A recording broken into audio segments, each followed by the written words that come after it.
సభ deputy speaker రఘురామకృష్ణరాజును హత్య చేసేందుకు పన్నిన కుట్రలో అప్పటి గుంటూరు ప్రభుత్వ ఆసుపత్రి సూపరింటెండెంట్ ప్రభావతి భాగస్వామి అయ్యారని ప్రాసిక్యూషన్ తరపున సీనియర్ న్యాయవాది పోసాని వెంకటేశ్వర్లు హైకోర్టుకు నివేదించారు.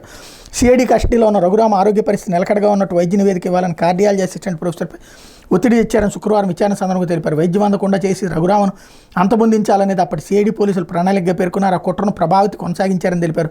కస్టడీలో చిత్రహింసల ఆరోపణల నేపథ్యంలో జీజీహెచ్లో ఆయనకు వైద్య పరీక్షలు నిర్వహించి నివేదికను తాము ముందుంచాలని మ్యాజిస్ట్రేట్ ఇచ్చిన ఉత్తర్వులను పట్టించుకోలేదని రఘురామకు ప్రైవేట్ ఆసుపత్రిలో వైద్యం అందించాలన్న ఆదేశాలను కూడా పక్కన పెట్టి ఆయన నేరుగా జైలుకు పంపించారని వెల్లడించారు. కోర్టు ఉత్తర్వుల పట్ల ప్రభావితకు గౌరవం లేదన్నారు. ఆసుపత్రిలోని ఇతర వైద్యులు రఘురామకు పరీక్షలు నిర్వహించి ఇచ్చిన నివేదికలు ఆమె తొక్కిపెట్టారన్నారు.